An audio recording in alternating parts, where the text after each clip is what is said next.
حضرت عمر بن عبدالعزیز رحمۃ اللہ علیہ کے والد مصر میں ہوتے تھے، اور جناب عمر بن عبدالعزیز حضرت صالح بن کسان رحمۃ اللہ علیہ کے محدث تھے، ان کے پاس مدینہ طیبہ میں تعلیم حاصل کرتے تھے۔ تو آپ نے اپنے استاد صاحب کے پیچھے عصر کی نماز پڑھی تو ایک رکعت آپ کی لیٹ تھی، اٹھ کے آپ نے نماز پوری کی تو حضرت صالح بن کسان محدث تھے، عالم تھے، حدیث پاک کو جاننے والے، وہ حضرت عمر بن عبدالعزیز سے کہہ رہے ہیں بچپن ہے اور والد مصر میں۔ انہوں نے پوچھا بیٹا کہاں تھے نماز میں؟ ایک رکعت میں نے دیکھا کہ آپ نے دیر سے نماز پڑھی ہے۔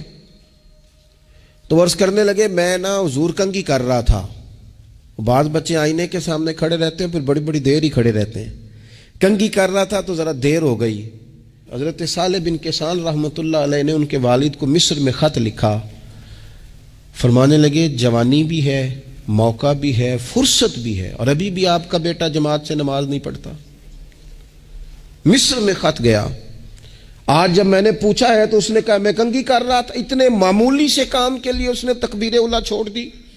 اب وہاں مصر میں بیٹھے والد نے یہ نہیں کہا کہ مولوی صاحب آہستہ آہستہ ٹھیک ہو جائے گا، آپ کو کیا ہو گیا ہے، کوئی بات ہے کرنے والی؟ انہوں نے وہاں سے گھوڑے پہ بندہ دوڑایا، بندہ مدینہ طیبہ آیا۔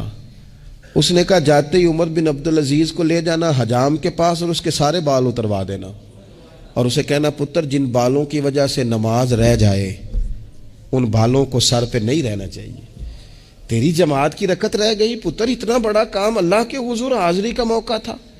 پھر اس کا ریزلٹ کیا نکلا؟ حضرت عمر بن عبدالعزیز بادشاہ بنے، 39 سال عمر میں انہوں نے پوری امت کو خیر سے بھر دیا۔ حشام بن عبد الملک کے بھی 11 بیٹے تھے، جناب عمر بن عبدالعزیز کے بھی 11 بیٹے تھے۔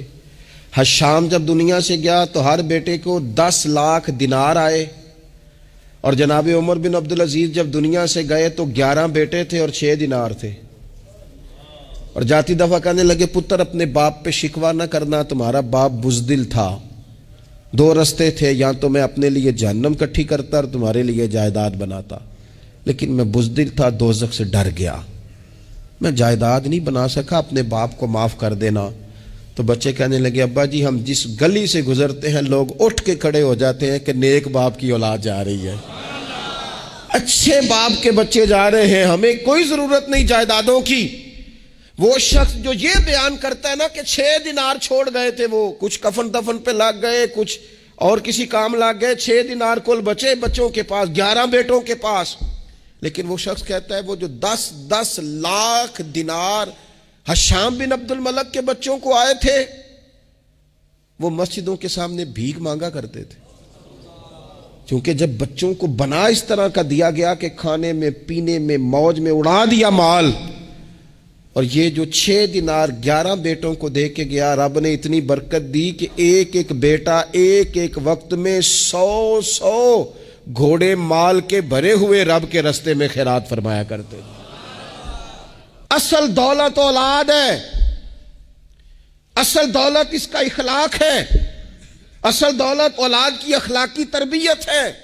ایسا نہ ہو کہ مال کمانے کے چکر میں اصل دولت سے ہاتھ دھو بیٹھے، ایسا نہ ہو کہ بینک پیسوں سے بھر جائے اور ہماری اولاد ہاتھوں سے نکل جائے، ایسا نہ ہو کہ ہم نے یاروں کو ٹائم دے دے کے تو بڑی دور نکل گئے ہم، لیکن ہمارے بچے کے ذہن میں چند سوالات تھے، ہم انہیں مطمئن نہیں کر سکے، ہم نے نوکروں کے ذمہ ڈال دیا، فلانے کے ذمہ ڈال دیا، چچا کے ذمہ ڈال دیا، وقت نہیں دیا، ٹائم نہیں دیا۔